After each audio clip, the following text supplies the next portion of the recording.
Hello, I'm Sada Al-Jahari. Today I'm going to be doing the educational video and speech. I'll be talking about the witch trials. Before that, here's my audience. The witch trials are a tragic part of history. Between the 15th and 18th century, many people, mostly women, were accused of witchcraft. They were tortured and killed, and these trials were driven by fear and superstition. People believed that witches could harm others by making deals with the devil, and this fear caused many innocent people to suffer. The belief in witches grew because people thought that witches were able to use magic to hurt others. The Catholic Church and many leaders believed that witchcraft was a serious threat to their religion.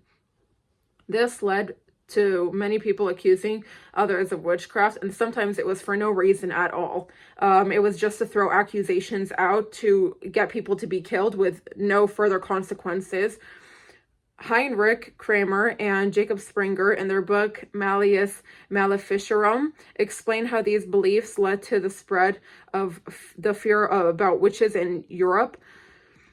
Women were the main targets of these witch accusations, and this was not random. It was because women, especially older women or those who lived alone, were more likely to be accused due to the fact that they didn't fit into the traditional roles of a woman in society.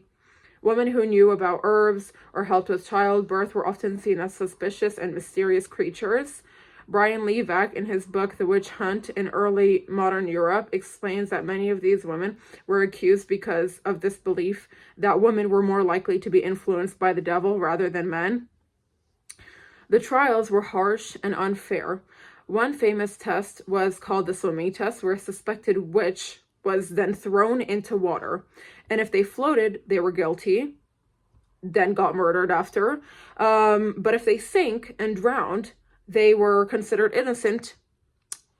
It was too late, though. They were already murdered. They were drowned by the water.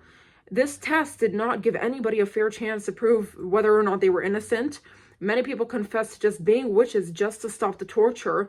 The Salem witch trials of 1692 are an example of this, and historians Paul Boyer and Stefan Nissenbaum in Salem Possessed: The Social Origins of Witchcraft explained that the fear in Salem led to the wrongful prosecutions of many innocent people.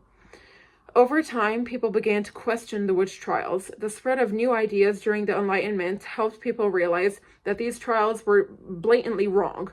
By the 18th century, the witch trials had mostly ended. However, the damage was already done, and many innocent people had lost their lives.